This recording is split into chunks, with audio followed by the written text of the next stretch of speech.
Hello, everyone. Thank you. Welcome again to our regular teaching on Tuesday nights uh, from Tibetan Buddhist Society of Canberra. So, thank you for joining us.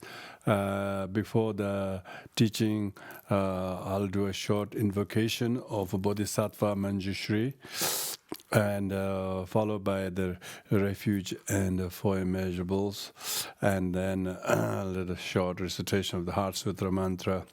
Those who are familiar, please join. Others, just take a couple of quiet moments, because listening to the teaching has a lot of messages, a lot of pointings, and a lot of wisdom in these teachings, which can be greatly useful. So, due to lack of our patience in life, we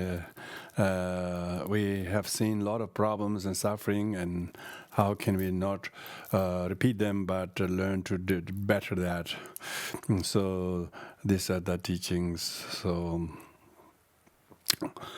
O Lama Gombo Jizun Jamba Yang Cha Za Lo Kange Lo Dim Ye Jin Ja Nye Da Nan Da Ra Za Che Nye Deng Ga Che Che Ze Che Nye Je To Ga Le Ban Ze Kanda Zebe Zara Mare Mando Dong Ai Jezra Rozo Gun La Poje Daraze Yela Jojo Yandezo Rodara Jejo Nyamo Nyelon Le Jie Jia Zhou Zhou Zi Jie Ma Re Mu Zi Dong Ai Nyu Gu Shi Nye Zhen Zhe Ra Zhe Na De Ne Da Jin Sa Jin Da Ra Sa Yuan De Le Zo Jia Se De Wo Gu Zhe Zhai Zhe Dang Zhe Nian Jian Zhe Da Le Men Zhen Jian Be Lan Du Zhen Den Jie Jian Jian Ra Wu Zi Re Jie Da Le Di Mo Men Ba Ra Ze Ne Ga Da En Den Zhe Xiong Lo Do Bai Le zhe bo be na wa zhe du zo ma ra ba zi na de ma ra ba zi na de ma ra ba zi na de ma ra ba zi na de ma ra ma ra ba na de ma ra ba na de ma ra ba na de ma ra ba na de ma ra ba na de ma ra ba na de ma ra ba na de ma ra ba na de ma ra ba na de ma ra Omara ba na de ma ra ba na de ma ra ba na de ma ra ba na de ma ra ba Omara ba za na di di di di di di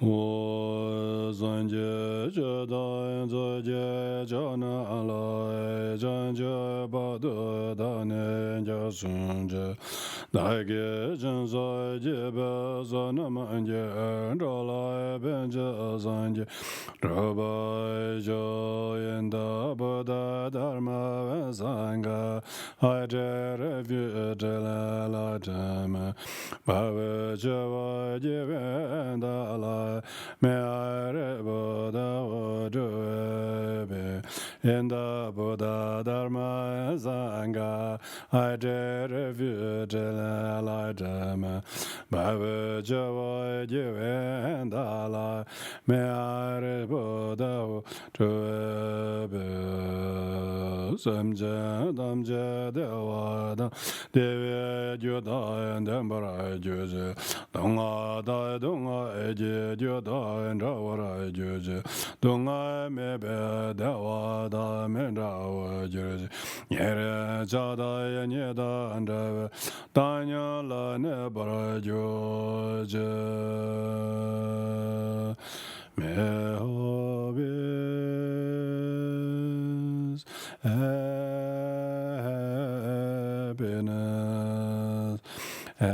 the cause of happiness. May they be free from suffering and the cause of suffering. May they never burn from the happiness that knows no suffering. May they dwell equanimity, free from judgment and aversion to those near and far. May all beings have happiness and cause of happiness. May they be free from suffering and the cause of suffering. May they know a powerful happiness that knows no suffering. May they dwell in equanimity, free from attachment, aversion, and those near and far. Mazun Jimmy Jera Baraja, Majimangana Wingawani, Sozoran Riju, to Sunjavimla Chanzalom, Gate, Gade, Baranga, the Barasanga, the Badazom, Gadenga, the Baranga, the Barasanga, the Gadenga, the Baranga, the Barasanga, the Badazanga, the Baranga, the Barasanga, the Badazanga, the Baranga, the Barasanga, the Gadenga, the Baranga, the Barasanga, the Badazanga, the Baranga, the Barasanga, the Badazom, Gadenga, the Baranga, the Barasanga, the Badaz. Gadenga de Baranga de Barazanga, then Bodazo, Gadenga de Baranga de Barazam, Gaden Bodazo, Gadenga de Baranga de Barazam, Gadenga de Baranga de Barazam, Gaden Bodazo, Gadenga de Baranga de Barazam, Gaden Bodazo, Gadenga de Baranga de Barazam, Gaden Bodazo, Gadenga de Baranga de Barazam, Gaden Bodazo, Gadenga de Baranga de Barazam, Gaden Bodazo, Gadenga de Barazam, Gaden Bodazo, Gadenga de Baranga de Barazam, Gaden Bodazo, Gadenga de Baranga de Barazam, Gaden Bodazo, Gadenga de Baranga de Barazanga de Gadenga de Baranga de Barazanga de Bodhisattva Namalama Janzala Zangela Janzala Jola Janzala Gendula Yimjama Jerry Parajimala Janzala Jana Janza to the Nevala and Dazaki de Metzin to the Tribaji Chitanga Amba Jin Yimjama Jerry Parado to Zamila Zin Kadanju de Jela Sopa Jindova taking the Dagi Yimjama Jerry Par to Zamila Zekanju and do the Jela Sopa Jindo the Baba Gonjas and the guy de Metadani the chair and Dobarju Mebaji Shevaraju Namala Janzala Zangela Jola Yimjama Jerry Parajimala Janza General Janza to Dana then Dazaki de Metzin did that Dubra Georgi Zarangala or Yajin Yimjama Jerry Parado Jim Zamila Samin Kadanju to the Nevala do the Jela Sopa Jindova Dajin Dagi Yimjama Jerry Parado Zamila and Zikadanju to the Nela Sopa Dajabala Mendivision, the Banjamin, the Papa Conjus and the guy in the Dadan and Dobaji, Memory, Shiver, Namalama Janzala Zangela Janzela Ganela Yimjama Jerry Parajimala Janzala General Janzu the Nevala then Dazak and the Metzin did that Dubra Georgi Zarangala Majin Yimjama Jerry Parado Janzala and Zikan do the Jela Sopa Jindova taking Dagi Yimjama Jerry Parado the Tanzan and Zikadanju to the Neval Dankodanju, Tambaji, Manja, Benjamin, John, and Papa Conjus and the guy at the Metadani, the Shir and Dobrij, Memory, Shiver, Zobajan, Juvala, Jedananga, Zoya, Bada, Javada, Nyavara, Javan, Zo, Tadan, Jabdan, Tabadan, teaching and Zemne, no, do yell and Zo. So the last prayer that I said, do you learn and also may all the activities of demon become repelled. Here the demon that we are going to talk about the repelling is anger and impatience. So this chapter, lesson number 3 today, we're going to go through the rest of the teachings, extensive teachings on how to practice the highest virtue of patience. It discussed firstly about the why we should practice patience even somebody is doing things wrong or harmful to you. saying that because the people who are doing harmful to things are even more worthy of object of compassion, because they are not aware of the harm they are doing to themselves more than harm we think that they are doing to us. So we should develop compassion to them. So that was one point. Another point was that that you should practice. You should not give way to your anger, because by looking at the nature of the sentient being, nature of sentient being is very childish. So they are doing these things, and but therefore, if they are childish to doing harmful things, we should not become like them. It's more inappropriate for us to retaliate them, because these are just childish people, and if you're going to retaliate with childish people, then you are just going to be just as inappropriate as they are to you. And the third one is how to practice patience by meditating. Not because they are childish and you don't want to be childish, and because they're suffering, you have to be compassionate. Those are the two first reasons. Third reason is that you have to practice patience, because by knowing why practicing patience actually uncauses all the harm that you will be causing yourself by anger. Your anger would cause more harm than the harm that you think they are causing to you.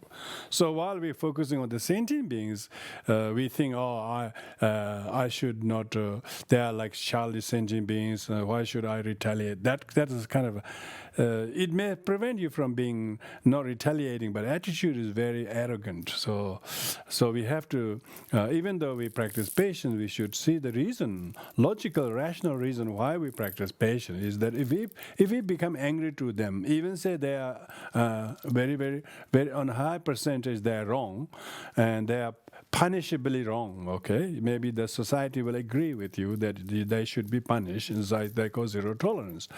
But by my being angry to them, it's going to be more harm will be causing by my anger to them than the harm they're causing me. So the third point is analyzing the cause of your anger.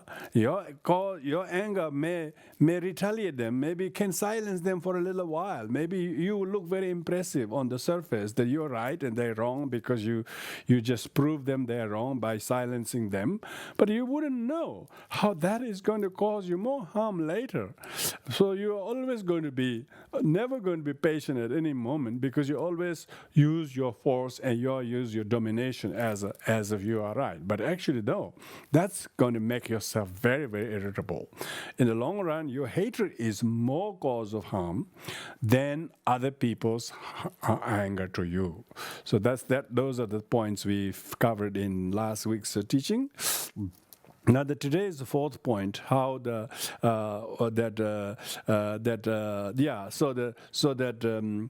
if you don't practice patience, you're going to cause more harm than you are alleging other people going to cause harm to you. So that's why we are going to read from verse number 42. 42, which is talking about how oneself is at fault because of the negative consequences of being impatient. Because it says that I must have in the past done such harm to them, if you're facing harm caused by others to you, you should think not of the harm they have causing you now. You should see that as an indicator or inference of harm you have caused to others before. So they're almost like this is a karmic kickback. You are actually getting back what you did to others. Therefore, by my causing harmful things to other people in the past, I'm attracting all of these harm as a result of my own past deeds. So this is requiring oneself to believe and understand the law of cause and effect. Some people say, wherever I go, I always end with the wrong people. They say, It's always people that are wrong. They don't say, wherever I am, I am. They should think like that. Wherever I am, I'm always like this. Because they always have been doing such things in the past to them, to others. Therefore, I'm now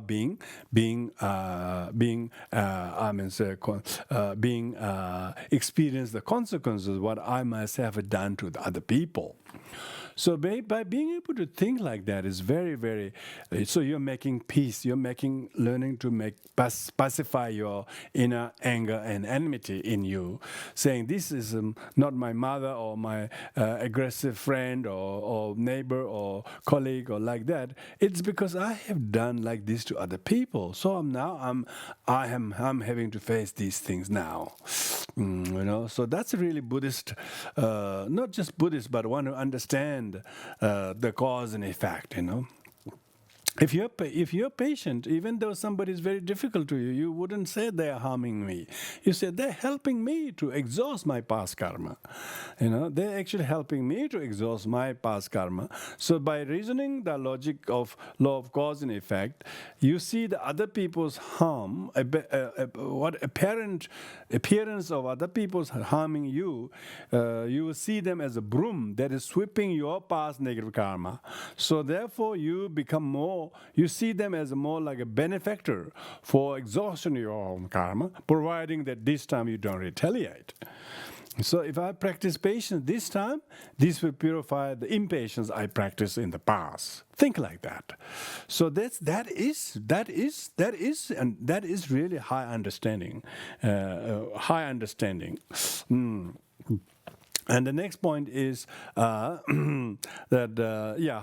how oneself is seeing how oneself has been in fault in the past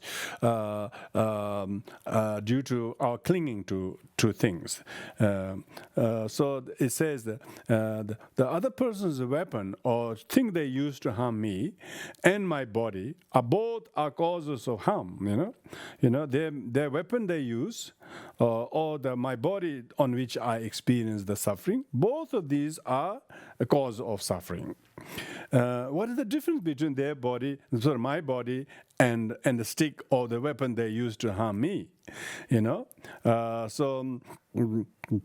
That therefore, whom should I feel angry? To my body, which is also a cause, or to what they did? Both are weapons. Both are weapons that causes the harm, and so therefore the cause of suffering is not just what they did, my body as well. So if the body is to which I'm attached to me is causing me the suffering, then body is just as another kind of extended cause of the suffering as much as the harm they're doing. So this is almost like using the reason to see the harm caused by others and one's body are both being equal cause of your suffering. And when you're able to do that, which of the two should I be more angry to? I should be angry at my body or at the weapon? Or at the so, for instance, if your body has some scabies or something, and then your body is covered in scabies or abscess, and then whenever somebody touches or whenever you wear a cloth, it always irritates you. Your body is because your body is infected. Whatever touch it harms you. It says. If I'm grasping to the body as self with this kind of blind craving, at whom should I be angry when it is harmed? So therefore, because it's the very body that is so vulnerable to be harmed. Whatever it touches, it harms you. So is that which touches you is the cause of angry too, or the body itself that is full of that? So your body is just as a direct cause. cause your suffering as much as the abscess or anything that touches the body. So that it's rather looking at the how one's clinging to the body and is just as much as cause of harm as much as anything else. So this kind of mutually including both causes are cause of suffering, so if touching something with to the kind of infection causes suffering, but if you don't have the abscess or infection, then it doesn't. So therefore, your body, which you are clinging to, is just as much as cause suffering. Now this is almost enabling, it's expecting you to examine what is the body and what is the self. And so when you're clinging to the body as mine, and then that very body that you are attached to is the cause of your suffering, because you're clinging to it. So therefore your suffering is coming from that. So this way of rationalizing that how one's suffering is exacerbated by attachment to the body as self. No childish people want suffering. No childish people want desire do suffering, but due to the craving for the very cause of suffering, one is even more harmed by one's own misdeeds. So why one should become angry at others? One's craving for self. One's craving for oneself is causing more harm than any harm that you actually do not wish to have. So oneself is at fault by clinging to one's own self-grasping, and then the harm and pain caused by oneself is more ferocious harm than those things that you allege harm others. It's looking at how the craving for craving not to have suffering, but yet clinging to the body as me is the very thing that causes suffering. So the craving itself is the cause of suffering, and no sentient beings want suffering, but they're craving the very sufferings. Craving due to craving, then for the body's comfort or whatever, that actually causes the suffering. So one is more at fault by craving no suffering, because life by virtue of clinging to I is the root cause of all suffering. When the clinging to the I is not being identified as a cause of the suffering, and yet you think other things are cause of suffering. So one is more harmed by this clinging to the I and missed all the misdeeds that ensues from there. So why should be angry at others whose role to make us anger or upset is only once or twice, but your self-clinging and craving for oneself is all the time there, basically. All the time. It's incessantly. So one which is incessantly causing the suffering is selfishness, that you do not recognize, yet you be angry at others. So isn't it more efficient to be angry? If it's worthy of being angry, let be angry at the one what is really at fault, for really at fault. For instance, it gives an example. For example, the guardians in the hell realm, and as well as the what they call the sharp razor kind of branches of the tree, what we call Shamali forest of sharp razor blade. So it's the reason that one goes in the hell realm and faces those sharp razor blade is all created by this very body. So should I be angry at the hot hell and guardians of the hell and the sharp razor blade like leaves, or should I be angry at this very body? Because it is the body is the one that created oneself to suffer, to go in such places. So which of these two I should be angry? Because if you don't go into razor blade places, then the razor blade isn't harming your body. So therefore, what makes you to go to the hell? So why should be angry at the hell realm and hell guardians? It's like, say, if you're in prison, if the prison guards are beating you or locking you up, why should you be angry at the prison guards? Because prison guard doesn't come to your home and put you in prison. Prison guard only welcomes those who earned a place there. So why should you be angry at the prison guards? Prison guards, when the cause of your suffering is your action, that your action that put you to the hell, put in the prison, is the more cause of your anger, more cause of your suffering than the prison guards. A couple of years ago, when I used to do some prison visit, and they're interested in meditation and so on, how to understand Buddhism in relation to their life behind bars, and I said, look, when you are in a prison, when you see the prison guards, prison guards and you are both are prisoners, So you shouldn't be angry at the prison guards because they're on that side of the bar, you're on this side of the bar. They're every day there, you also every day there. Both of you are paid by the federal government. Very good. You are brought there by your own action. He's brought there because he's needing a job. So basically, you create him a job. You should be angry at him. If there are no prisoners, there wouldn't be any prison guards. So therefore, why should you not be patient with the prison guards? Real cause of you being in the prison is your own action. If you really want to justify there's a benefit in being angry, you should be angry at your own action that made you to into the hell realms than the prison guards, for instance. So I was saying that you should not be angry at the prison guards.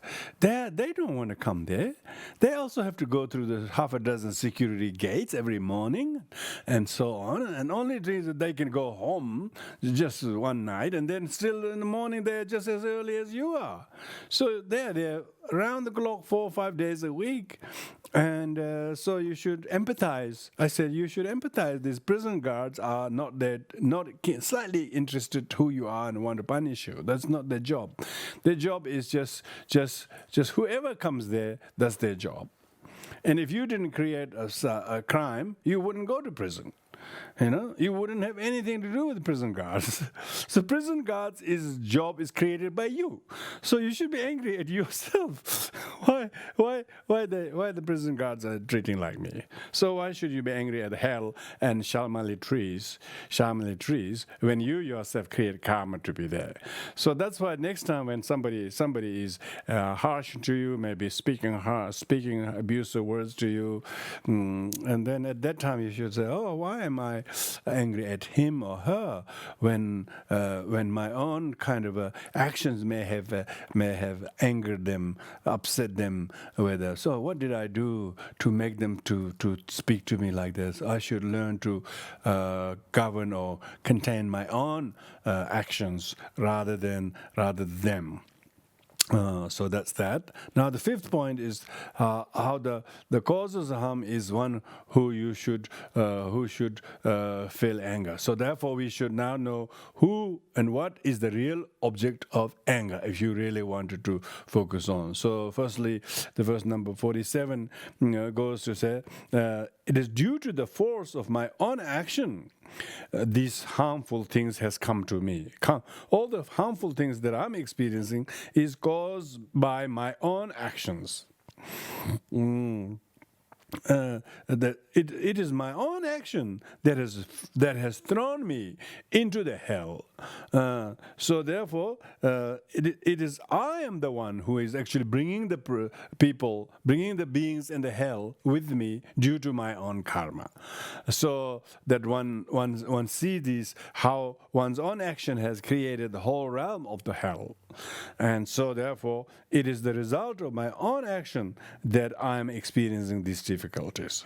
So this, you need a little bit of a kind of a good merit to be able to think like that. Why patience is difficult? Most people cannot think like this. They have to have a good understanding of law of cause and effect. They have to have faith in the law of cause and effect, and they have to think very holistically when they're suffering, instead of thinking it's their fault. Once it's my past actions that has pushed me to be here. So why should be angry at them, and then not? And it doesn't mean you should be angry at yourself so much. Self-hatred is just as bad as hatred to others. It means that you try to displace your anger and of its usefulness, because if you're being angry, it's you're achieving any benefit. Then it shouldn't be bringing you where you are, because you've been angry all along, and so that anger has just snowballed. And so it is your own action, your own angry actions, your own angry outbursts or reactions and overreactions. Some of the angry reaction might be just in the ill will in you. It doesn't mean that you made a scene in front of many people, but you've been crook, you've been angry, you've been just resentful, and you've been hating it, and that's all the action. So hell is not just a big grotesque thing on out there. It's just the ill will we don't realize. So one has to understand that hasn't this been brought upon myself? It's an amazing kind of a question, So now that will be elaborated by saying.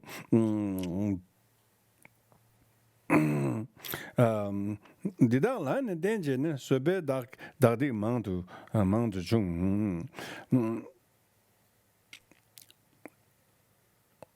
Developing patience based upon these beings, if I develop patience by facing these beings, will purify a multitude of my sins. So therefore, one should now capitalize these harmful things that you are experiencing by working with these sentient beings.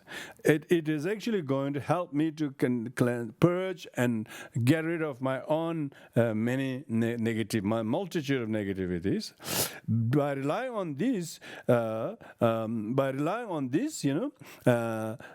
the sufferings of hell, these beings, I'm bringing them with me if I don't practice patience. So, but if I practice patience with these, then it is exhausting my own sufferings, and so therefore, by practicing patience rely on this will purify so many negativities and negative karma. So therefore, patience purifies negative karma. You shouldn't think the patience is just proving you right and they're wrong. Patience will purify all your wrongs of the past. You will never be punished by practicing patience. By why? Because patience purifies all your unpurified negative karma of the past. Not only that, it will boost your ability to practice kindness to your past. You will not be so resentful of your past, because you will remember, oh, I'm so happy that I practiced patience there.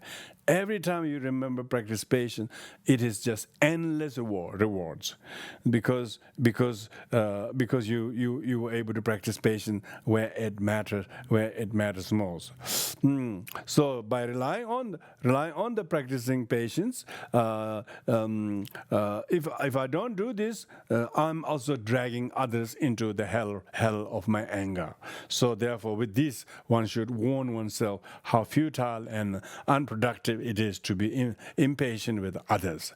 One should therefore think how productive it is to develop patience with these sentient beings, because it will purify all one's negative karma. It will prevent us dragging everyone with our sufferings. Look at some of the people, you may remember, if not yourself, where they childishly reacted, and as a result of how many people they dragged with them, together with them. Maybe their father and mother, everybody sided you, of course, they all side you.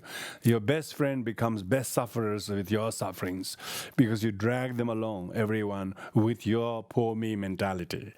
You thought you were right, didn't you? Yeah, they even backed you, they even stood beside you, because they think they were also right.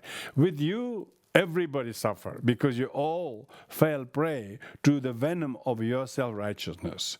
So that's why those who do not know how to practice patience, drags their all loved ones with their impatience.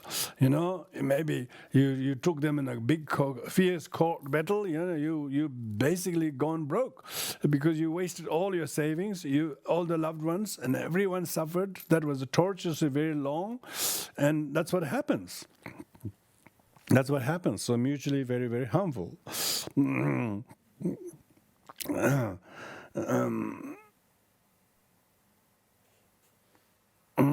So next one is, if I am the one who causes them harm by myself, and they're the ones who benefit me. So I'm the one really who harms me. Their appearance of harm is actually benefiting me. So one should think like that. The person who's practicing patience has to have amazing kind of ability, agile mind, to think reverse.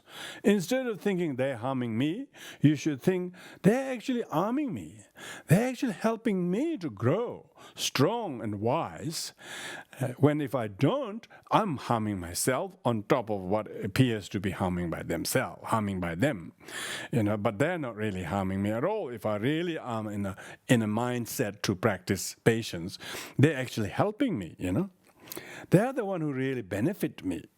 They're the one who's bring the brooms and to help sweep my negative karma. They're the one who bring the brush and try to. So it's my own unconscious cruel mind why you're so still angry and the wrong person and wrong object in such a mistaken manner. So therefore, say if your mother or loved one is angry at you, they're actually helping you to correct you. They're actually helping you. In the long run, it will benefit you. But you're not able to think like that, do you? And that's why you are not able to practice patience, because you're only thinking now. You're thinking of short term. I want to prove right.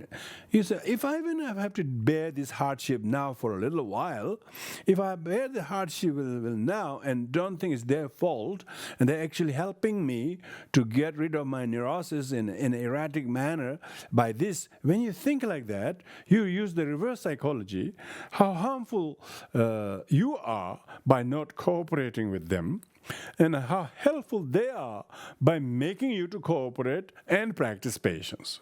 Because you might like to practice patience. Practice patience is very virtuous, but where you go? You don't practice patience with Buddha. You don't practice with the very nice people. So, if all these people are nice to each other, where the practice patience happens, So, it's good to have a little bit of rough and tough tumble, and you should not then live in disgust like that. No. If things are difficult with your friends and your colleagues, there you should learn to grow and not think it's bad about them, but think about, we must have some amazing unfinished past karma, and they have to do this to me, I have to do this. They're actually helping me.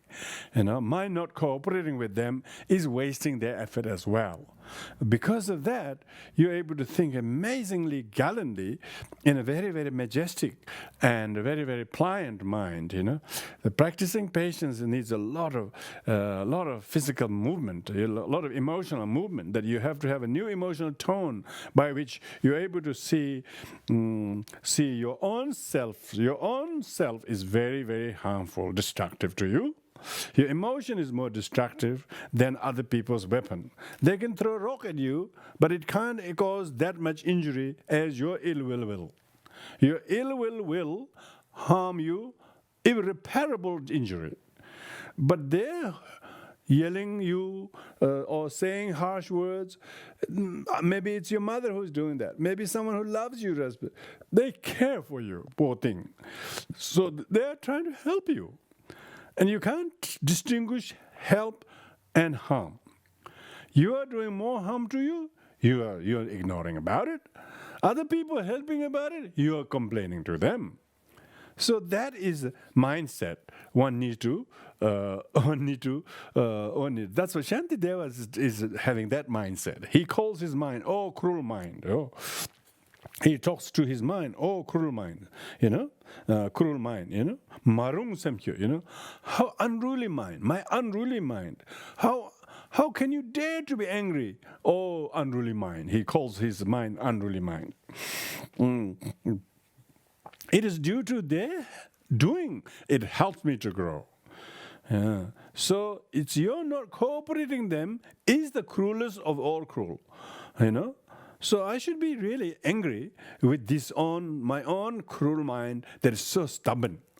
I should be more skillful towards others and be patient with them, because they actually appears to be harming on the surface, like your mother or someone is always speaking harshly on you, because I used to think like that. My poor mother, when I had a fight in the soccer playing with the boy or something, she came and hit me with the umbrella a few times on my head, and she wouldn't do anything to the boy who was attacking me. I used to think, gosh, where did I get this kind of mother siding him who's hitting me on top of that? Used to think like that. So we are always childish. Our mother actually means very well. She doesn't want to perceive as not controlling her own child, So she's actually being the right very responsible mother. She tried to make the other party feel that she's controlling her child, so the other person can really go in peace. I used to think like that. I mean, we think like that all the time. Somebody, not like that kind of examples, but anyone who's doing something harshful to you or hurtful to you, you should, he means very well. He actually is helping me, he's trying to help me instead of trying to harm me. You think, like, my own ego and unruly mind not cooperating, that is the main issue. So I need to control this unruly mind of mine, because this is causing real irreparable damage, whereas a little bit of the thing that people does is actually been helping me. They call corrective measures. All punishment are corrective measures in order to help the person to change. It's not that they can harm the person. That's not the intention of the law or whatever it is. Whatever people make you do things. So therefore, it's a misconception. So that's why next verse, verse number 50, we have to learn how to give up this misconception. If I have if I have good mind, good set of mind, I will not be falling myself into this pit of hatred. If I protect myself, what will they gain from it? So therefore, it's talking about is that if I have a good mind, I will not fall prey to this pit of hatred. So if I learn to guard my own mind from my own unruly mind, so then, yeah, that's right. So what is the great loss there? It's very, very mutually beneficial. So one should see, being able to control one's own temper is a real control. Self-control is the highest control, So trying to control others, you think you can control others, you are mistaken, So it is containing this very unruly mind is the highest control. So, therefore, give up the misconception that you have to control other people, defeat other people, prove that they are wrong and you're right. If you do that, you are misconceived. It may look good on the conventional world because they say, oh, I'm glad you stood up for yourself, you spoke up against them and looked very strong, don't you? Later on, you wish, oh, I wish I never spoke like that at that time. I felt so good at that time, but ever since after that, I felt completely unloved for my aggression, for my righteousness. You will never be forgiven by others. So lots of people are mistaken in thinking they want to be right. They want to be very principled person, and they wanted to practice zero tolerance because they think because they want to prove they're right. You see, so righteousness is the most cause of the wrongs. So practicing patience is not choosing right or wrong, choosing how to be skillful, to withstand and endure the temporary hardships. So to have the quality of your own mind, to contain your mind, is not preventing yourself to go to hell. Otherwise, in the zero tolerance mood, you can do all sorts of things, but you can pull yourself into the hell of resentment and anger that you never learned how to get rid of.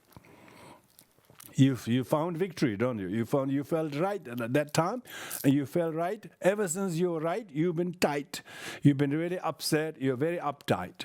A lot of people feel right. Always they think they're right. The other one is wrong to me.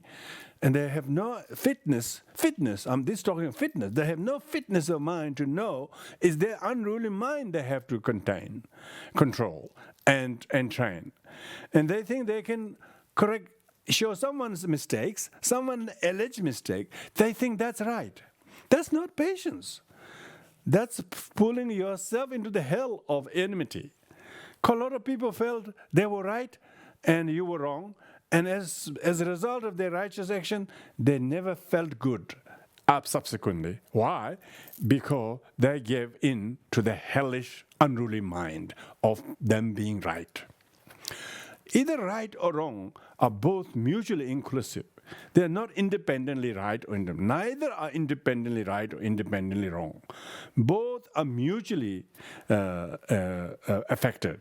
When you think like that, therefore, you know how to get rid of this misconception with regard to that.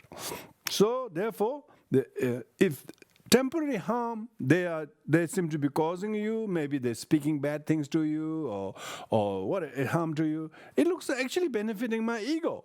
It is lowering your ego. Usually we bow down to lowering our ego, but still you do 100,000 bow down, still your ego hasn't gone down a bit. But someone puts you down, someone really appears to harm you, it actually benefits you. So shouldn't I feel grateful? So that's one verse number 51. 51 goes to say, so however, if I harm them in return, meaning if you were to retaliate because you think they're harming me, then then they are not protected. They are exposed. So you might think that your retaliation will cover you, but you are actually not covering them. So how beneficial is that? So your own good qualities, generosity, gentle mind, all deteriorate. Then you are harsh-mouthed, you are sharp-tongued, you're very negative. Then your all goodness will deteriorate because you degenerated yourself. So what is the benefit of that? So you are more harmed by your own impatience. When you're impatient, it deteriorates all your good qualities, and you are doing things to retaliate, harm them, so they are not protected, and it doesn't even protect you. So your impatience neither protect you, nor protect them, nor the future relationship, and you will never feel great later on. But however difficult it may be to be practice patient now, if you practice patient now, even though they harmed you, if you practice patient, then they are not exposed. They are protected by your not retaliating. You are protected because you are not deteriorating your conduct. You're actually keeping up your. Even so, you've made one mistake or a couple of mistakes, and then they're very angry at you, and so on. And then you can see why they are angry at you, because you have caused some upset to them. So you need to own that. Oh, poor thing, they're upset because what I did. So if I retaliate, they're not protected. They're already harmed by what I did. So if I practice patience, it will protect them, and it also will reduce my pride and arrogance, and then your virtue will increase. So practicing patience is not a being religious or kind of or culturally correct. Practicing patience is very logical, very scientific, very well calculated, very well thought through. Even you have to forbear some hardships. If forbear some hardships now, it will be good for your pride. It will prevent you from going berserk. It will control your negative emotions, and you will develop a fortitude that gets stronger and mightier if you practice patience. Patience is there's no higher virtue than patience. Why? Patience prevents you from deterioration. Patience prevents you from not protecting the other. Patience protects you help you to protect the future relationship of them and you. Patience also practice of patience also protects the many other people who will be affected by your patience now. People may felt at the time when you were practicing patience, you were wrong, you were guilty, therefore you kept quiet, or you were too weak or something. Later on, they will rejoice. Or you were so patient that as a result of that, you just culled the problem by sheer ability to forbear the hardships, wear the blame, and practice loving kindness. That's why patience is so hard to do. Patience is hard to do because one has to think so wisely, It doesn't mean the person practicing patience has to get a thicker skin. It doesn't mean you have to wear those thick jackets that the people riding motorbikes should wear and then you become patient. You have to have a wise mind. This is what called undestructible mind. Mind is not harmed by mud or stone or, So why you not be patient? Patience is a stamina, is resilience. Resilience is highly valued qualities. You have to prove. Sometimes they do the promotion of some of the jeeps. They show the jeeps driving in all kinds of very perilous terrain. You can see them driving. They prove that jeep is good because it can travel in such terrains without breaking into pieces. Like that, you have to be the jeep, four-wheel jeep of Dharma practitioner. That whatever rough, tough, you don't lose your temper. You don't give way to your unruly mind. You don't give way to who's right and who's wrong. That is not patience. So easy to practice. That's why the zero tolerance. Why our society practices zero tolerance? Because it's easy peasy, So easy to be deluded. You don't even have to practice one moment. You don't have to listen a whole chapter of Shantideva to be impatient. To be patient, you not only study Shantideva's chapter, but understand the physics of human suffering caused by anger. And you become really, really awakened, woken up by this, and then try to revisit this issue in a very, very skillful way. So that concludes the disregarding the harm caused by others, and therefore you learn to practice patience. Now, second is the meditation. how to be patient because the contempt is not the causer of harm. Yeah, so it's very powerful. Now this is sort of lifting your mindset even higher to see how to be patient, because the contempt, or what appears as a contempt, is not the real cause of harm. You have to think. You have to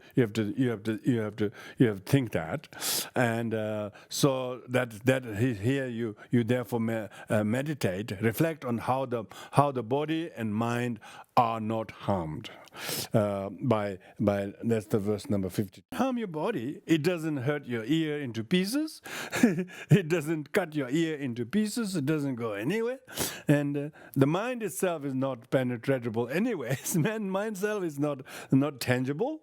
So what reason you feel angry? That's why the Heart Sutra says there's no ear, there's no nose. They're not saying there's no ear as a physical ear. There's a tendon hanging on the side of your face. But there is no ear that can get hurt. Why? The words doesn't hurt the ear. Words hurt only who's attached to the ear as me and mine. People say you hurt me. People don't say you hurt my right ear because you was talking on this side, my right ear was near you. So it's not the body that get hurt by harsh and scornful words. Yet you become so angry. So this shows how human beings are confused in misapprehending themselves with the body, even though the body cannot be harmed by harsh words or bad noise or whatever. So one has to have good realization on the emptiness of self. That ear is not body, and because ear is only a small part of the body, and what people say doesn't harm any part of the body, let alone the ear. Yet what you heard, you think hurt you. So when you are actually lumping yourself to be the ear and the body and the me, then you get hurt. But those who know that the ear is not the body, and does not harm any part of the body, let alone your ear, you're willing to have your ears pierced to hang on a little piece of earring. Then that time you pay the guy to pierce the ear. You pierce the ear. People go and have their body tattooed, They have all this needle going whole after maybe a couple of hours they have to go. And they're quite patient, They're quite patient. See, the body is not... Body, they're not harming your body. They're putting needle all over your body, and you think they're making your body beautiful or something. See, we can be patient. People could be doing that in boxing ring. They're just hitting each other. Then they think they're great or something. What are we talking about? When people to be patient, they're quite patient. The body is very resilient. But as long as you don't lump yourself with the body, you have no reason to be angry with the body. You're attached to your body, you get angry. Mind and body are totally two different things. Mind is intangible, body is just a body. But when you mistake the body with the mind and I and so on, then you feel angry. So why are you angry if neither the body nor the mind are harmed? Body is not harmed when the people say bad words to you. Ear is not harmed. Ear is quite fine in one piece. One piece still. Ear's got to know mind is good. That's why it's wise enough to cover your ears. Wise enough not to say the words. Wise enough to not believe everything you see. Why the three wise monkeys? Three wise monkeys. They don't want to believe their ears. So one has to practice wisdom to practice patience. Practicing patience is not kind of a trick, It's a wisdom. You have to think wisely. Why I shouldn't get hurt when people say those words? Because you're thinking of I. That's the problem. You're thinking of I is hurting you more, harming you more than they're doing this and that to your body or whatever. So because of that, you know how to distinguish self from the body and the body from the mind, and how the mind and the body are both not harmed when the person says discourteous remarks and harsh words. Why you think they're saying to you? So there is this misconception. So how no harm causes harm? How no harm occurs in this and next life? This is verse number 54. Even if people are not happy with you, how do they unhappy? If they crook at you, how do they harm to this life or your future? How do they harm you?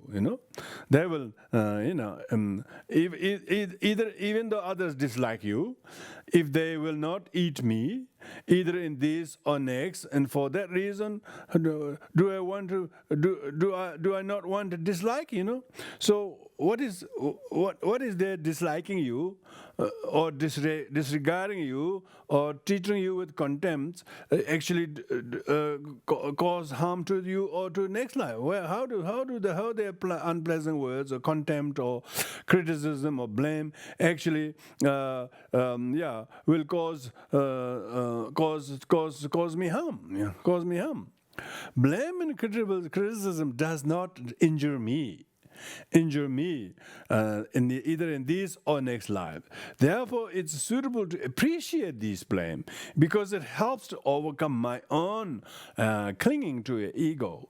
And so, therefore, the what appears to be harmful and to be really disrespectful, discourteous towards me, is actually helps me to contain my own ego.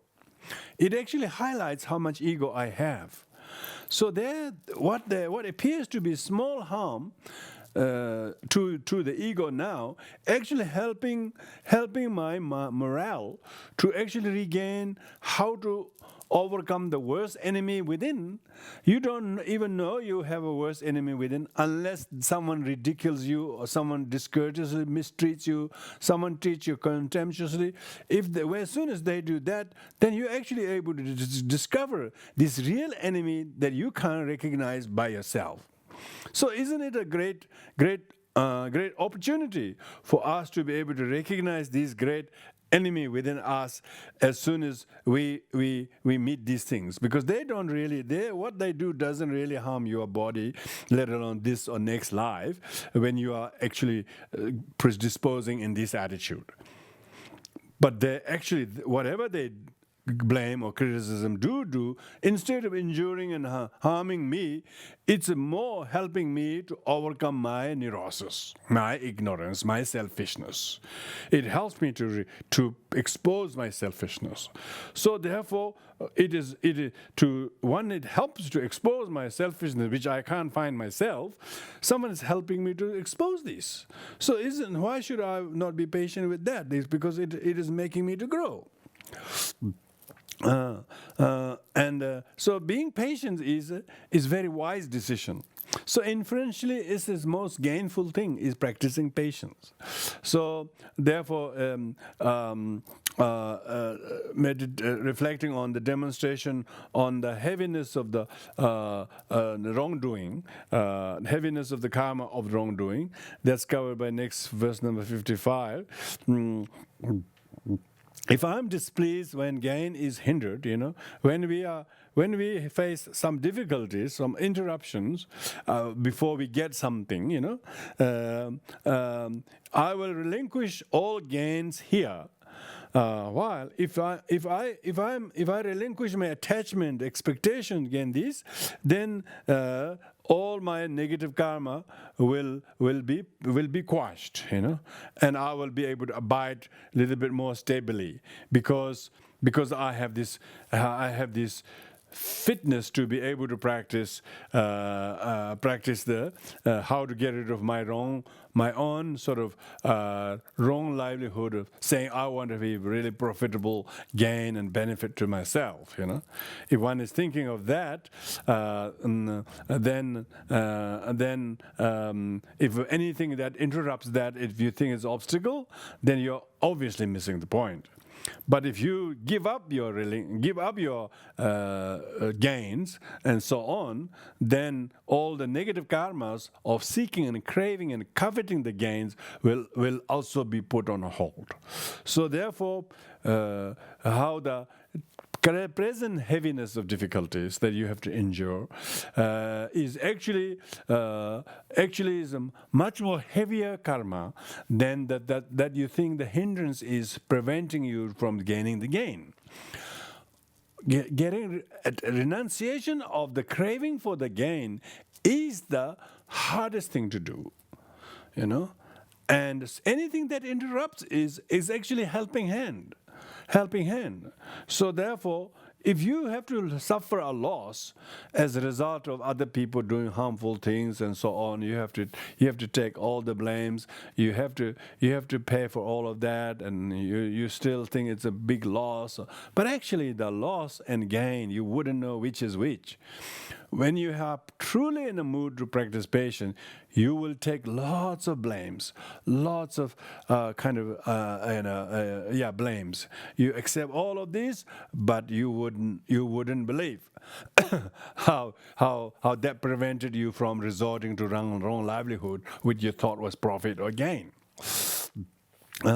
So therefore, verse number 56 moves on, saying, so even if it's easier for me to die today, with wrong livelihood, a long life is no use, It's better that I die in this life short, die early, rather than living on profitable, gainful material advantage for myself. This is just what the benefit of living long with living on such a wrong livelihood. Even if one like me lives a long life, the suffering of death is the same. So the suffering of death will be much more torturous. So therefore, even if we die today without having much gain and benefit, it will be better off than if I live a long life with so many wrong livelihood earnings, and with such as flattery or name or reputation and favor of other people, or all of these things, looking good on outside, deep down you feel hollow. This is just so therefore there's a real no benefit outwardly. So therefore, practicing patience is being able to give up those grand things and accept the lowest level, and try to contain and control and tame your ego. That would be then it's a real livelihood. But if you're only living on wrong livelihood, and then long life is no useful, It's a just question of right now it looks good, but deep down it is more cause of future suffering. So that's why it is important to learn to practice virtue now. The practice of virtue is hardships. You have to endure a lot of hardships. Buddha practiced a lot, long hours and days, years of meditation, and gave up his comfort. Only by enduring all the hardships did he become a Buddha. Milarepa did the same. Everyone and anyone who has a little achieved some degree of success, it's because they put up with the hardships. They put up with a lot of hostility. They put up with a lot of oppositions, a lot of enemies, a lot of people doing these things. But he or she does not think it's they are the problem. He or she knows that, by not reacting to them, not proving them wrong and I'm right, but trying to see that they're actually helping me, what appears to be common childish people harming me, actually helping me more spiritually. When you think like that, you are actually not being unprotective of them. You also protect them. You also protect yourself because you didn't deteriorate when you are going through some hard time. You actually held up your stature by not deteriorating your good conduct. And also in the long term, you have secured a lot more benefit as a result of that was worthy of benefit, right? True livelihood. Whereas those people who practice zero tolerance, on the surface they were so impressive, they all looked good, they all still looked right, but as a result of that, they feel so unhappy. Putting a very stiff fight to have the worldly name of victory or whatever, but they don't live like a victorious person. They feel completely devastated internally.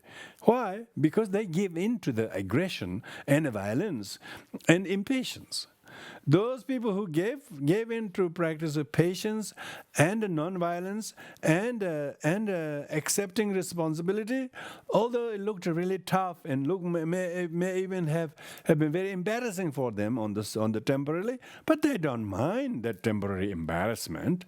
They rather have no long-term embarrassment for not doing any worldly work. So therefore, you need to distinguish poison and medicine. Practicing patience is a medicine. People who take medicine are only those who take medicine when they're ill.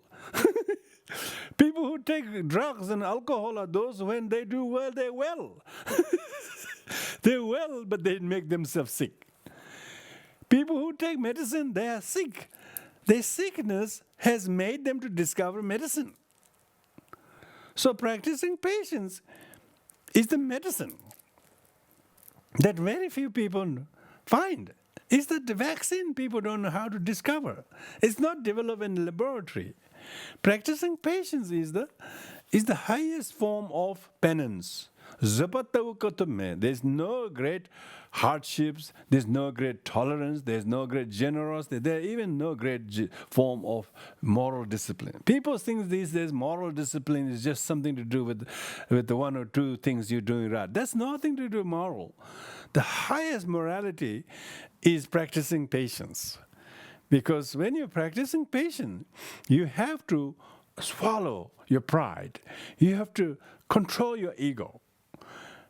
But morality showing of how good you are, and unlike other people, treating others with contempt, looking down with other people, jealous of the other, that's not morality. That's a pseudo-morality. Practicing patience, whether it is to do with the nature, whether it's to do with the weather, whether it's to do with their body, whether it's to do with other people's contempt, or whether it's to do with whatever it is, that is the highest kind of morality, is being able to restrain your impatience. That's the highest morality. Morality of not doing that, to just by the book. Of course, that is conventionally good. In that community, yeah, doing that is good, not doing that is considered good or high moral, but that's not real morality. That kind of pseudo-morality, the plentiful. Oh, people who are in the army, they do observe a lot of rules too, Got a lot of armies, they're very strict, the army or police or whatever. They observe so many rules, correct, But why they observe all the rules, So some people observe so many rules, but in the end they become so devastated, They're all veterans suffering because they observe so many rules. These kinds of rigid rules are not. Rules of overcoming one's animosity and anger is the highest form of morality. That's why being able to practice tolerance is right livelihood. Truly right livelihood. If you have to accept the blames, you have to accept the blames. Because if you have to die today, it's much better to die now, ego now. Let your ego die today by accepting the blames. There's no use pretending that you were right, unlike other people. Deep down, you have a lot of hidden flaws of your own, and you think that you have no flaws. She says it's better to die today than live long with wrong livelihood. That kind of deep down dishonest within oneself. Oneself got a lot of uncontrolled flaws, and yet one point finger to somebody else. So that's why it's easier that I die today and accept my flaws, accept my flaws and practice patience. Practicing patience is accepting self-flaws. Practicing impatience is admitting as you are right and they're wrong. It's completely different, medicine and poison. This is what I mean by it. So avoiding the poison, taking the medicine. If you don't know how to take the medicine, it can become poison. So therefore, being so righteous is not form of practicing patience. Practicing patience is, even though someone was really wrong at the time, but you don't just waste time to prove they are wrong and you're right. What can you do to de-escalate the wrong you think they have caused? For them as well as you and the future of both of you. Being able to think that is indeed a very wise decision. Very wise decision. So now the next 3 verses goes on to talk about how wealth is of no benefit at the time of death. So because people practice impatience. People are impatient over wealth. They think they can become victorious and they can gain some benefit and then prove that they're right because they are not at a loss. They actually got compensated or they've been paid or whatever it is for the sake of that. So the verse number 57 goes to even if you dreamt that if you dreamt that you lived 100 years long and always blissfully, but as soon as you wake up from the dream, of dreaming having a wonderful life for 100 years, having awakened, the awakening of one who experienced 100 years pleasure in a dream, and the awakening of another who experienced a momentary pleasure. Just distinguish these two, In the awakening of both of them, both the one who dreamed 100 years or one who's short, both of these, the pleasure cannot return. Neither of the person who dreamed 100 years cannot. When he wake up, the pleasure of the dream is not there, nor does the person who has only short-lived. Both long and short lives, everything is exhausted just like that. So that's why it says that the pleasure of living 100 years in the dream, and then another one who woke up from a short dream. Both of them, you can't say there was long pleasure and it has a long benefit, and there's no such thing. So therefore, they both are equal. So therefore, people might think if I'm wealthy and I live a long time, I'll certainly experience the suffering of being wealthy for long. Pleasures and material possession will not follow. Not follow, even though you had those. But instead, the pleasure of those attachment to the material possession, over which you fight very impatiently and so on, that suffering can follow you afterwards, So therefore, this is exemplified by the example of a dream of these two, one who experienced 100 years, and another one is a short dream.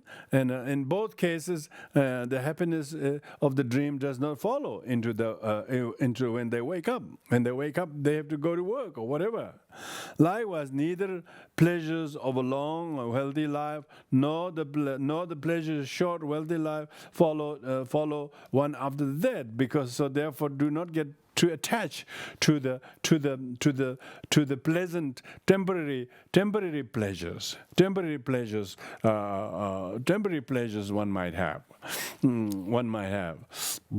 One who has experienced pleasure for a long time and obtain myriads of gain must go naked and empty-handed as if robbed by thieves. So that's why. So even if you have lived for a long time and have had so much luxuries and many possessions and status and so on, for which you are so patient. You're so patient to work early and do so much hardships in order to gain those things and so on. But when you die, You can't take any of those things that you have saved, that you have dared not to use, and so on. But none of those material possessions that you have worked so hard can follow you. You have to go empty-handed. So what is the benefit? Therefore realize the material wealth is without essence. Therefore you should not become so impatient over material things. So they say, be soft on the people and harsh on the problem. So be patient to each other. The problem is your animosity, your miserliness. Be strong with that. With miserliness, you practice generosity. With impatience, you practice patience. With people, you have to be gentle. When you do that, then because material wealth, it will not follow after with you anyway. But whereas if you practice patience, the patience will follow you as a meritorious component in your next incarnation, because there's a people who have been patient in the past life will be born with good physics. They will enjoy good rebirth, good body, good health, and good appearances. And also, they will also be very patient. Basically, they're very patient, and they're not impatient. And whatever difficulty there is, they have this mental fitness to see the compassion to others and seeing the danger of wasting one's life if one fails to practice compassion to others, and saying that if I don't practice patience, then he will be exposed, because then I'm going to retaliate him, and then I'm inflicting pain on him. So what would be my benefit if I'm being impatient to him? Just to make myself feel right? Completely waste. That's just like dream. There's no point to try to be right when I'm inflicting pain on somebody else. So hence your reason to practice patience is motivated by compassion to the other, so that the other is not troubled, so that your goodness is not deteriorated, so the benefit of the friendship and whatever was not drained, not sort of throwing baby with the bath of water. And because of that, when your friend is a little bit harmful to you or discourteous to you on the surface, but don't take it too literally. They don't mean it. They don't even know what they're doing to themselves, let alone trying to be harmful to me. So don't think that you can read people's mind when you can barely read your own mind. So don't think that they have intention to harm you. People say, oh, he really wanted to harm me. That's his only reason. He's so crooked. He's so wicked, they say. But how do childish people don't know? When a person who's intoxicated, he doesn't know how to go home. Like that. This person intoxicated by anger, and you're joining that rank. Now, if there are two intoxicated people, neither of them will get home. Both of them probably fall down in the ditch. So one of the two has a reason, moral reason to save the other from falling. Saying, oh, that's too much to drink. This is enough. Now that you had too much to drink, now let's not drink anymore. Saying that, you're too angry. I'm also too angry. I'm not going to subscribe to my anger. And then, therefore, you try to protect the other. So practicing patience is not just about being right. That's not important. Who's right, who's wrong? It's just relative.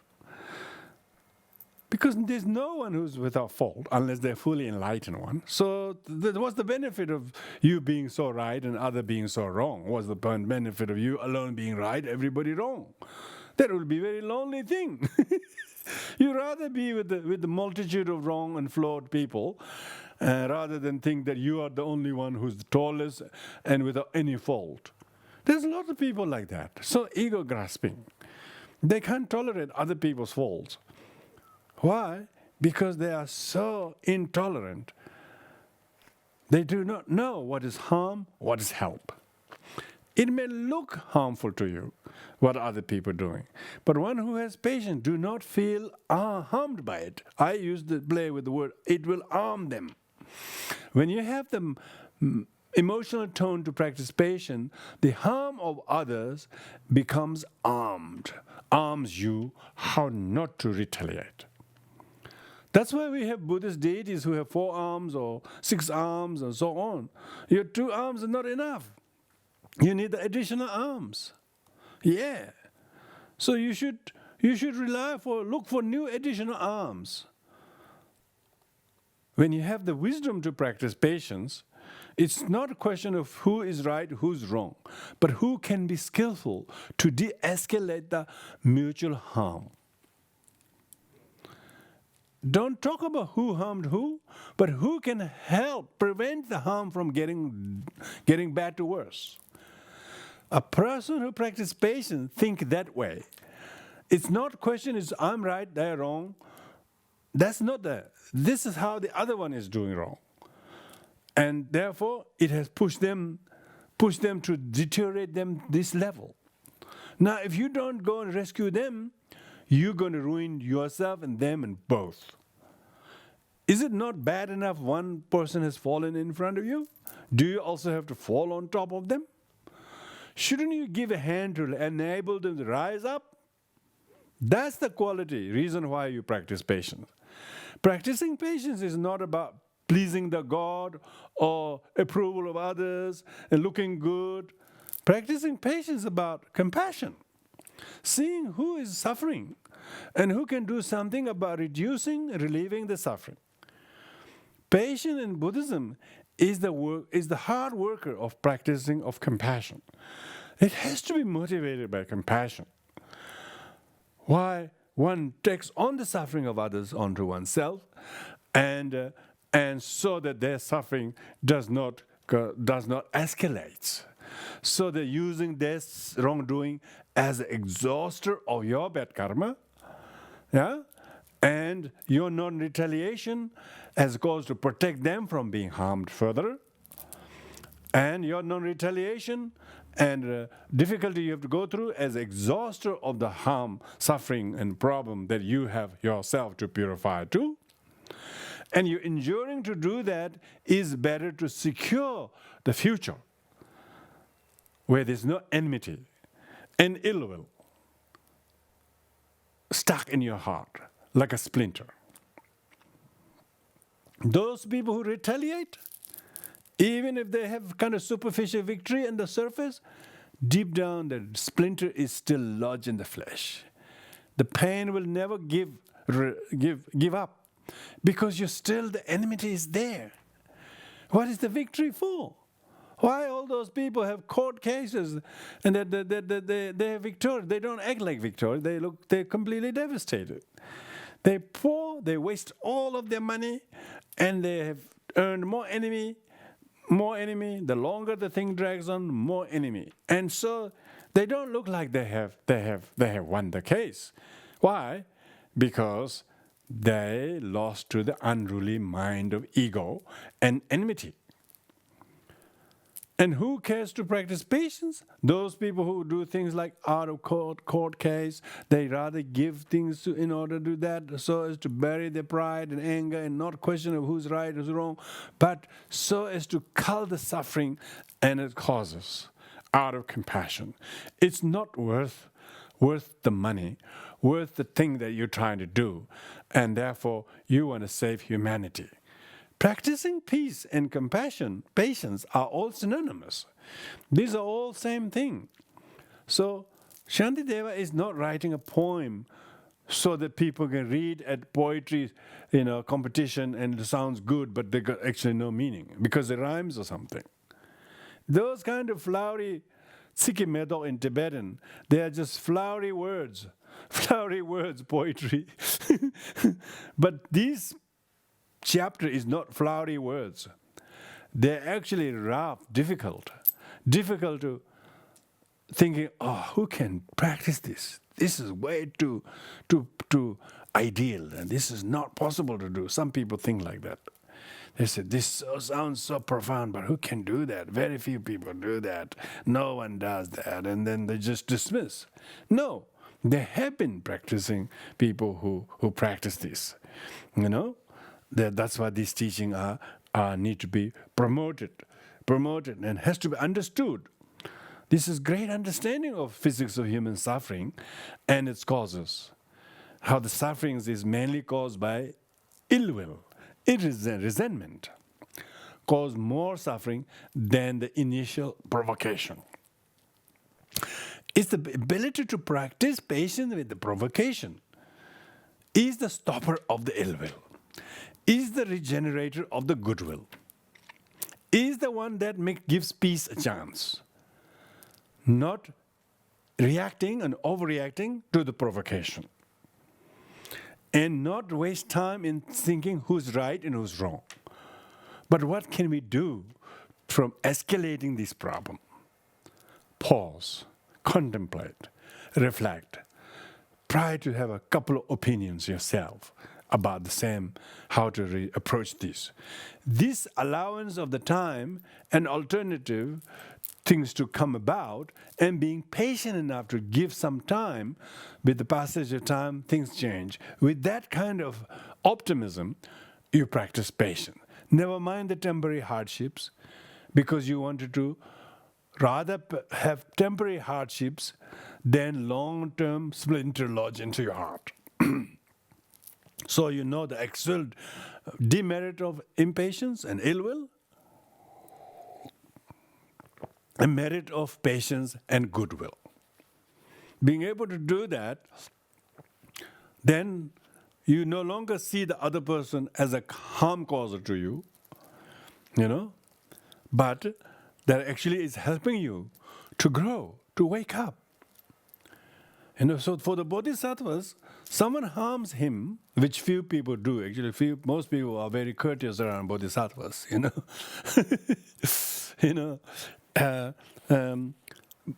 when Bodhisattvas face hardships, or someone who's pushing them or harming them, that time Bodhisattvas see this is the great benefactor of my practice of patience. This is not harming me. This is actually going to arm me, the extra right and left arm that I don't have, and this will empower me to give me some skills in every life's challenging situation. This will make me to become well equipped. Hence, instead of reacting and overreacting and retaliating, he voluntarily accepts temporary sufferings. He practices compassion to the other. He uses this practicing patience to purify his own negative karma of the past from not practicing patience. He also wanted to secure the future benefit that will come from that by temporarily going for suffering. He rather suffer short suffering now than bring long-lasting suffering in the future. The short-lived suffering now will earn a long-earned benefit in the future. So the nirvana, or Sukhavati. Sukhavati is not Dukhavati. If you don't endure dukkha now, you will have dukkha after dukkha. But if you accept some dukkha and pain now, then later on you will have sukha. Because you're not creating the cause of dukkha. Dukkha, rejection of dukkha, causes more dukkha. And acceptance of suffering, dukkha, acceptance of dukkha, exhaust the dukkha, and then, because you will not cause any more dukkha, cause of dukkha. When you are not causing any dukkha, you don't have to run from dukkha. So dukkha is not something to run away from, okay? Patience is actually embracing the dukkha with great stamina and converse. You are very conversant to practice patience. And verse number 61 goes to say, that the very purpose that we are alive for will itself decline if I don't practice patience. What is the purpose of us being alive? What is the purpose of us feeding ourselves, getting a job, and having this, so that we can grow? Indulging only in unwholesomeness, what is the use of such a life? So practicing retaliation is the most unwholesome of all unwholesome. It's a violence, because basically impatience is violence. Violence will never reduce the suffering. So what is the use of living a life of violence? If you think one person's violence is bad enough, retaliating to that will be another violence. What would be the purpose of our life? It's almost like is equal to death, you know. If you practice non-violence, you are alive. If you practice violence, which is a retaliation, then you are dead. So it's like you're dead while even you are alive, you know. So what would be the purpose of that?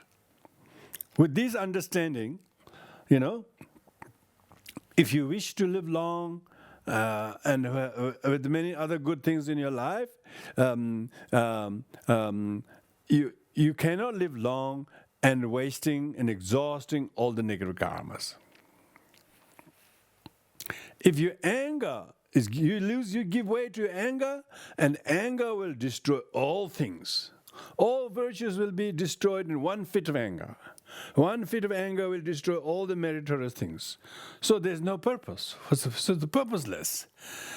Therefore, do not feel anger in anything, whether it's people or things or nature or whatever, and you should see what is stirring your anger.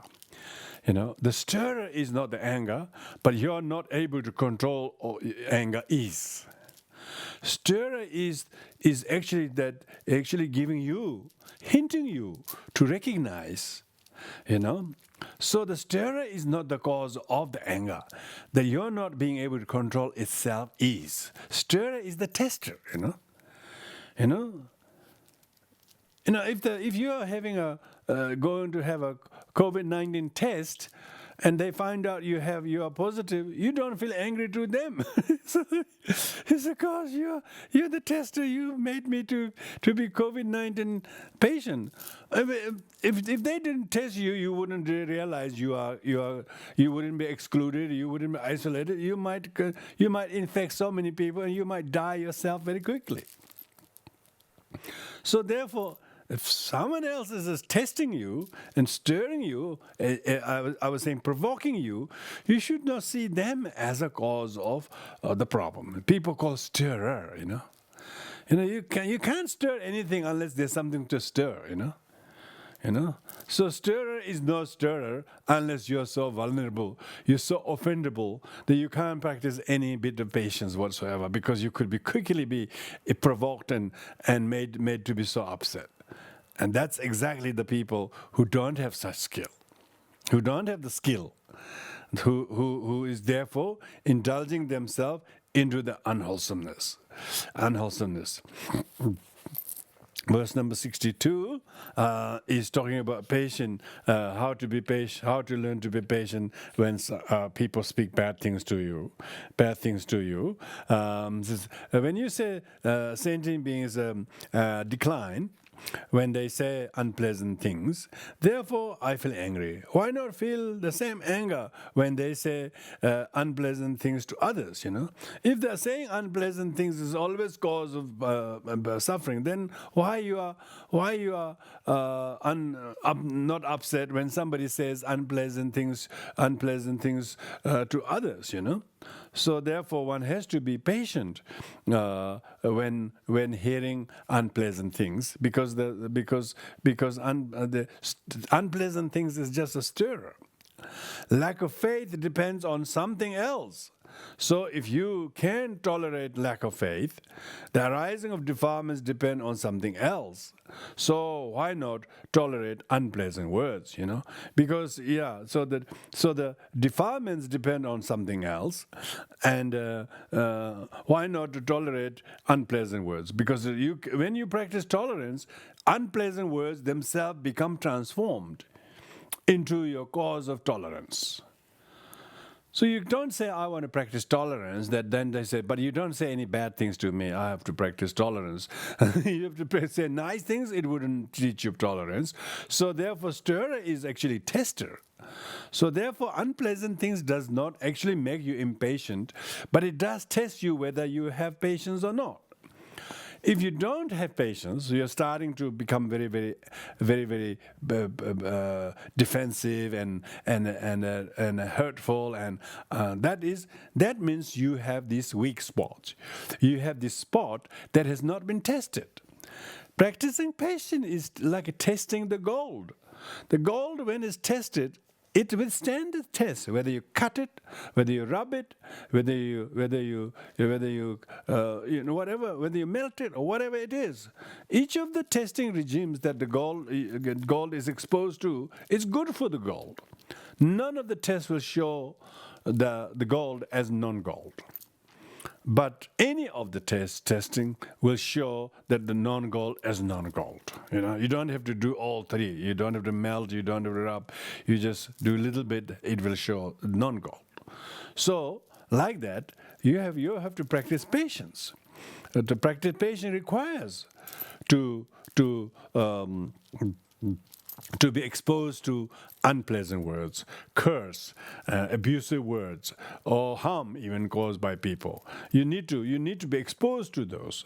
If you don't become exposed to this, you cannot practice patience. Patience is not a standalone virtue. It's not. It doesn't say I want to practice patience and then it just happens. It's not like that. To be able to practice patience, you have to be exposed to those things, provokers and testers and stirrers, and then when you have stood very steady and non-retaliatory, non-reactive, and not just proving yourself right and others wrong, but doing what is skillful to de-escalate the suffering, and with a lot of compassion and a lot of altruistic reason why you're practicing patience. There are lots of people who practice patience for the wrong motivation. Lots of people practice patience, wake up 4 o'clock in the morning and do all sorts of hardship things just to earn an extra few bucks. People do patience, many things patient. They run after a ball up and down. They do all kinds of competitive sport just for the sake of. They're so patient with the weather, so patient with this, so patient with all. It's not that people lack patience. It's people lack reason to practice patience. If you're practicing patience to allay the sufferings of unruly sentient beings and being compassionate to them and exhausting your negative karma, then that patience is that which becomes a very invaluable meritorious qualities. So that's why one needs to validate the reasons. Validate the reasons why one practices patience. Not just because it's a religious vow, or because you're a monk, or you're a Bodhisattva, or you're Mahayanas, or like that. You don't even have to say you are there. It just is the most important thing that needs to be done. And so that you need to have a lot of merit to think and believe these ideas and have the kind of continuity and resilience to be able to practice this. So with this, we'll conclude here. Thank you very much, everyone. It's very good to be so patient in listening to these very challenging teachings. And when you practice these things, it definitely will open a completely new mindset, and then all the enmity and anger, resentment you previously had to him or her or that or them or whatever it is, then you're starting to feel, gosh, I was so right, but I have so much enmity. What's the benefit? So that doesn't feel right, is it? You were so right, but you were so uptight and enmity just taking you. You don't have humility, you don't have the kindness, you don't have the respect for the other. Then what is your righteousness taught you? Yeah, that's right. It has taught you to become so dualistically right, and therefore you become so uptight. But when you're patient, practitioner of patience, the question isn't who's right or who's wrong, but how can we make a difference to ourselves and even another finite sentient, only just for the sake of the other, only for the sake of him. I have to be patient, because there's only one sentient being we have conflicting with. It's so sad. So if I can just withstand this for just him alone, at least I am not harming him. I'm enabling him to exhaust our karma. Whatever pride and negativities I have instigated them to make them instigate them to do this, I shall take responsibility. if I did this, even though it's very difficult for my pride and ego now, but it's good for long-term benefit for them and me and for all. So with that kind of insight, it's a very insightful decision to practice patience. It's not because you have a vow or you're Buddhist or you're better than others. No, you just have to have the ruling mind up your sleeves when it need to be. So the highest training of the mind is one who can conquer his own flawed mind of self-righteousness. With this, we'll conclude here. Thank you very much, everyone. I'll do the dedication of merits from these teachings. May you all remember a few points of these and take care to read the sixth chapter of Shantideva which whenever you can, because there's a lot of benefit that will ensue from that. Thank you very much. O zona ndeye danje zebanye done nyebe dana banjene jega na je balo nduba ye zebe zale dowa jo by the mere mewe overka da de vamen zenge omneje me alibere over from the ocean of Ode zenede tejo dam jeren jedele dage sonaman dae gandoba dene dogen tejo dam beje renje jima mebe ne joroje herenda breja mayanade wade wa mere da gro me obe kansele vaza troda mahayana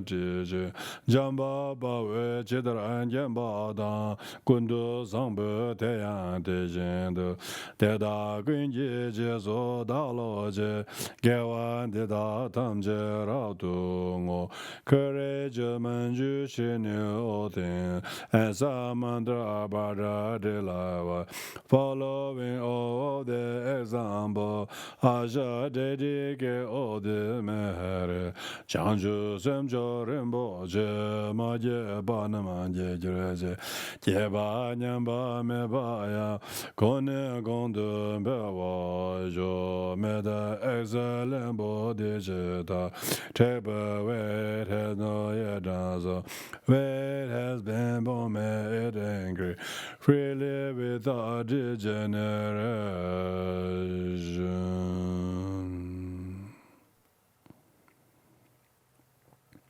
Thank you, everyone. See you next time.